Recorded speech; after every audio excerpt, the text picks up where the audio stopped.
sueldo o razones ideológicas y políticas? No lo creo, no he hablado con Alan, he visto unas declaraciones suyas en algunos diarios, pero bueno, en todo caso una aclaración, él no ha sido parte del comité permanente, él ¿A fue qué una renunció de las... entonces? No, eso es lo que quisiera saber, porque él no es Estamos parte. tratando de comunicarnos con él, pero no hemos tenido suerte. No, pero Alan ha sido una persona que ha sido parte de, obviamente, Yo lo acabo de la entrevistar campaña. el día lunes. No lo llegué a escuchar, Y pero no sí... no dijo nada sobre la renuncia. Exactamente. Él ha estado trabajando con nosotros durante la campaña, fue un invitado, una de las muchas personas que, siendo independientes, colaboraron con el Frente Amplio porque se sintieron identificados con el programa. Yo entiendo que eso lo mantiene, o sea, él es alguien que está haciendo, o espero que lo sea, coherente con lo que hemos planteado como propuestas en la campaña, creo que puede hacer un trabajo interesante en el Parlamento andino, pero el espacio del comité permanente al que se alude es un espacio de dirección del Frente Amplio que se elige en un congreso. Y él no estaba ahí. Y él no, porque él es un invitado que se sumó posteriormente, digamos, ¿no? Entonces, claro, el comité permanente plantea que puedan participar siempre como invitados. Ha renunciado de manera permanente. Y creen que es el comité permanente. Bueno, espero que lo aclare, pero en todo caso habrá que conversar con él, ¿no? Yo entiendo que... Pero no había ningún alguien... indicio de discrepancia, de diferencia de punto de vista sobre... Escuché algunas declaraciones suyas, pero más que discrepancias, él comentaba, ¿no? Los hechos recientes que se han estado mencionando alrededor del Frente Amplio, alrededor del Congreso que vamos a tener. Yo creo que eso habrá que conversarlo con él directamente para tener precisiones, pero lo que sí espero es que su trabajo en el Parlamento andino realmente refleje el compromiso que tenemos nosotros en varios de los temas. ¿O ha sacado mucha chispa esta convocatoria del Frente Amplio a recolectar firmas? No hemos hecho una convocatoria de recolectar firmas. No ha salido... Estamos en empadronamiento. En empadronarse no ha sacado Verónica Mendoza, no ha hecho... Exactamente. No, el empadronamiento es una política que el Frente Amplio ha acordado desde que terminó el proceso electoral. Pero con vistas a constituirse como movimiento, digamos. Lo estamos reforzando, sí, porque el Frente tiene que fortalecerse, porque además hay una cantidad enorme de personas que quieren ser parte, así que el empadronamiento es un proceso, una convocatoria que tiene que ser más pública. Y por eso Verónica... Pero ya corresponde a una decisión política, digamos, de lograr una inscripción distinta a la de Tierra y Libertad. Eso es algo que tiene que discutirse. Eso aún no tiene nada que ver con esta convocatoria. No, eso tiene que discutirse en nuestro Congreso justamente con todos, además los que somos parte del Frente Amplio, todos los movimientos, los independientes. ¿Y tú eres de qué posición? ¿De que el Frente Amplio debe constituirse como movimiento propio? Yo creo que tenemos que empezar a formalizar, institucionalizar el Frente Amplio, si eso pasa por mantenernos con la inscripción de Tierra y Libertad en buena hora, y si ellos deciden no mantener la dinámica que han tenido hasta ahora y tengamos que buscar otra, también, pero creo que en cualquier caso... O buscar la propia. Eso no implica, exactamente, eso no implica una ruptura en el Frente Amplio o una división, ¿no? Creo que tenemos todas las posibilidades y la disposición de que eso no genere ningún tipo de fractura. Steven Levitsky dice que se están moderando demasiado. Yo lo leí, más bien dice todo lo contrario. Creo que no deberían ser tan moderados. Que él sugiere que no hagamos caso a los que, como yo, sugerimos de que moderación. Se moderen. Mira, hay que ver... Ahora, se ha equivocado Levitsky conmigo. Yo no sugiero que se moderen. Lo que sugiero es que definan sus parámetros ideológicos. Pueden ser muy radicales, aceptando la democracia y la economía de mercado. Pero eso es una opción que usted tendrá que tomar. Bueno, es parte del debate que hay que dar sobre profundizar algunos cambios en diferentes aspectos. Pero en todo caso... Pero yo creo que Levitsky hubiese esperado que ustedes voten en contra de la investidura del gabinete Zavala. Bueno, a plenitud.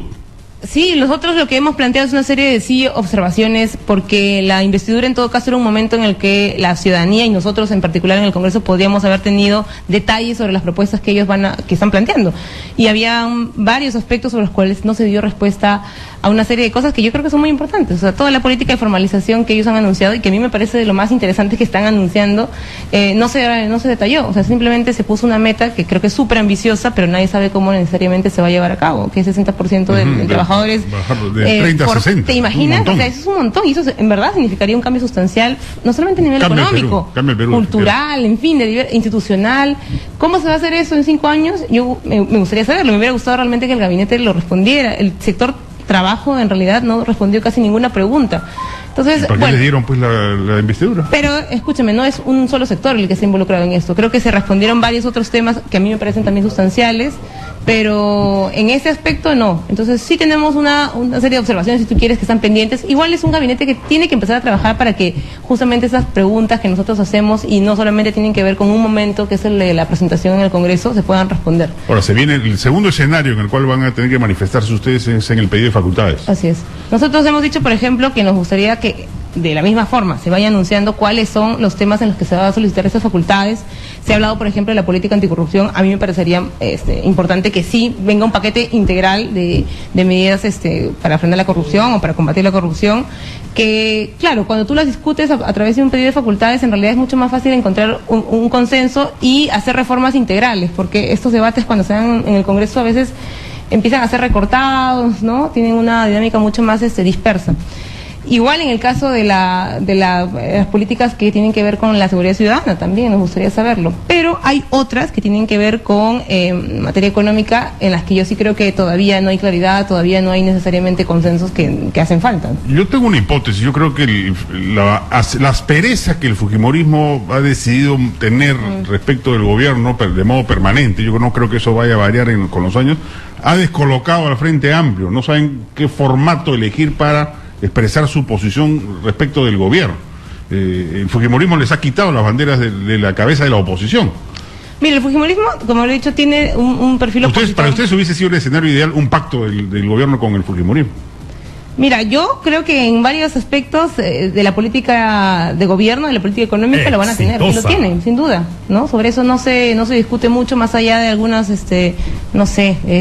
situaciones de confrontación verbal que se dan, pero que no aluden a los temas de fondo. O sea, yo, por ejemplo, cuando discutimos la semana pasada en el Congreso una modificación a la ley del sistema concursal para ampliar los plazos en los que se podía abordar el problema de la oroya, ahí no hubo mayor cuestionamiento a cómo, por ejemplo, este proceso que ha terminado en una situación tan complicada para el propio Estado en relación a este proyecto, a esta actividad que se realizaba en la oroya, no mereció ningún tipo de evaluación. O sea, porque acá en concreto se ha permitido, claro, que una empresa postergue innumerables veces el plan de adecuación ambiental que debió haber cumplido, que le saque la vuelta al Estado, en fin, que genere una dinámica realmente de desastre ambiental en una zona y que eso perjudique no solamente al entorno, sino también a los trabajadores. Sobre eso no hubo ninguna evaluación. Creo que ahí el fujimorismo y el grupo del señor Kuczynski se sienten bastante cómodos con ese tipo de dinámica, espero que no. Y lo único que en todo caso fue materia de discusión fue, bueno, si el gobierno firma la prórroga o la hace la Junta de Acreedores. Ese tipo de debates en materia económica, yo creo que ahí hay mucha coincidencia en ellos, y la verdad... ¿El Frente Amplio qué proponía sobre el tema? Mira, nosotros lo que proponíamos es que efectivamente había un plazo que tendría que darse, porque ese problema tiene que resolverse. Ya el tema de simplemente llegar a una... Se ha aprobado varias veces, además. Se ha aprobado un montón de veces, y ya el gobierno de Humala, de alguna manera, lo que había dicho es nos resignamos a la liquidación, pero sí hay que buscar una solución que satisfaga pues a los trabajadores que se iban a quedar en el aire, pero que también piense seriamente cómo resolver el problema políticamente ambiental. Bien difícil. Es muy difícil, o sea, no es sencillo. O sea, uno puede... Yo puedo decir que se liquide, pero ¿y qué hacemos ahí? ¿Qué pasa con la gente que finalmente depende? Y a la vez, ¿qué hacemos con el problema ambiental? ¿Y qué hacemos con...? Pero entonces, en ese debate, tú lo que podrías en todo caso plantear es de qué manera estamos pensando la política ambiental. Pero yo no he escuchado al Frente Amplio pronunciarse específicamente. ¿Qué han planteado eso? Nosotros lo que hemos planteado es que, por ejemplo, cualquier tipo de medida en el marco de la ampliación de la liquidación de esta empresa pueda así proponer que se adecue a las medidas ambientales que ya existen, por lo menos. O sea, y ahí es donde es cuestionable totalmente plantear que los estándares de calidad ambiental se rebajen para que pueda operar. O sea, es absurdo. O sea, tú te das cuenta que ese es un discurso que está ganando cada vez más espacio, no solamente en el gobierno, sino incluso en algunos grupos dentro del Parlamento que lo dicen y lo han mencionado así. Y por otro lado tienes un problema enorme como el de Doerran, en el que justamente por haber incumplido los estándares básicos que hay de cuidado del medio ambiente, hemos llegado a una situación de crisis casi invivible. Entonces, ¿por dónde está yendo realmente la propuesta, la preocupación de la gente que está en el Congreso? ¿Por qué se ha perdido el vínculo de la izquierda política con la izquierda sindical? Mira, yo creo que nosotros estamos haciendo el esfuerzo de justamente retomar esta relación, pero no solamente con la izquierda sindical, ¿no? Sino en general hacer que los problemas de las relaciones laborales sean politizados de cara a la sociedad. Y yo creo que sí hay espacios y ámbitos. Es verdad que la población sindicalizada en el Perú ha disminuido, claro, es muy reducida, brutalmente, ¿no? Y en los espacios sindicales, para decirlo también con mucha franqueza, hace falta una especie de renovación y de renacer. O sea, hay creo que mucha necesidad de que los espacios sindicales se fortalezcan, no que desaparezcan, ni que los debiliten, ni que los fustiguen, sino que todo lo contrario, abran un debate hacia la gente. A mí sí me parece muy interesante, por ejemplo, que más personas en la actualidad estén preocupadas por el debate que significa la reforma del sistema de pensiones. Hemos vivido un poco que 20 años pensando que sencillamente el sistema de AFP se iba a solucionar todo, nos iba a garantizar, en fin, una previsión segura y con un cierto estándar, pero lo que estamos viendo es que es muy probable que eso no ocurra.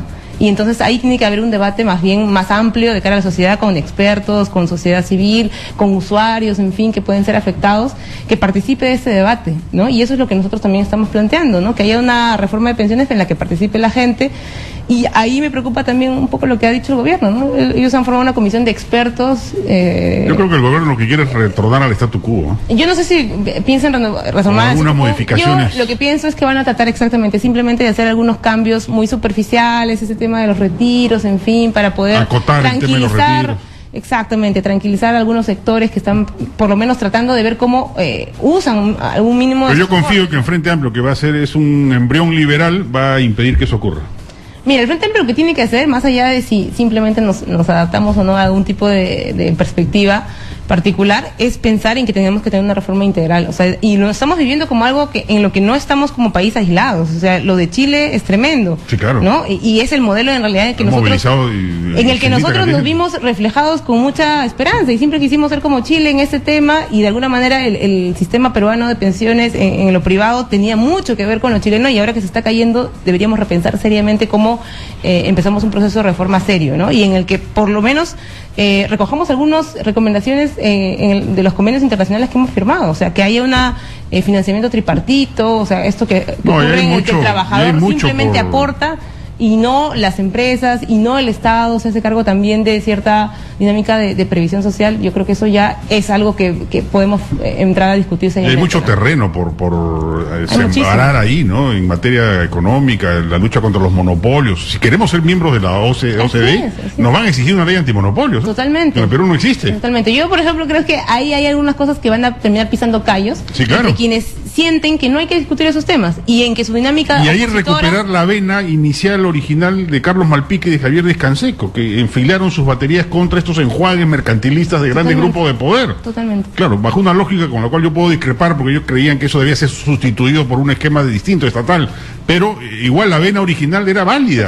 Válida y en además Perú se producen unos enjuagues mercantilistas terribles. Porque finalmente lo que termina es que el Estado termine siendo cooptado por pequeños grupos de interés. Y eso es lo que nadie quiere.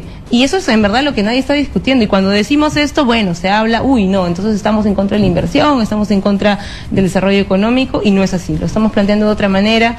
Es que esa vena liberal, en el buen sentido del término, no se condice, y ahí sí le doy la razón a Alberto Quintanilla, miembro del propio Frente Amplio, cuando le exige a Verónica Mendoza ser más clara respecto del tema de Venezuela. O sea, Venezuela se está convirtiendo ya en un problema político para ustedes por no poder responderlo de una manera fácil. Yo creo que Venezuela es a veces la excusa de muchos para evitar llegar al problema de fondo, porque yo coincido en lo que tú dices y seguramente con lo que Alberto ha planteado, que nosotros tenemos que tener muy claro cómo identificar ciertas dinámicas de poder que ya no son coyunturales, que no tienen que ver con un partido u otro dentro del gobierno, sino que lastimosamente son una lógica bajo la cual funciona el Estado en nuestro país, que lo que ha impedido y lo que va a impedir siempre es, por ejemplo, un proceso de modernización realmente serio del Estado, de los servicios, en fin, hasta de la burocracia, y que no se está dando sencillamente por eso, porque lastimosamente tenemos todavía un conjunto de intereses que se ven bien beneficiados con que todo siga igual. Entonces, en eso coincidiremos. Espero también que emerja una corriente liberal en lo político que nos ayude a defender esa perspectiva. Eso es más difícil, pero en todo caso tenemos al Frente Amplio para que pueda... Yo creo que el Frente Amplio puede ser un factor desde la izquierda que galvanice varios criterios liberales. Exacto.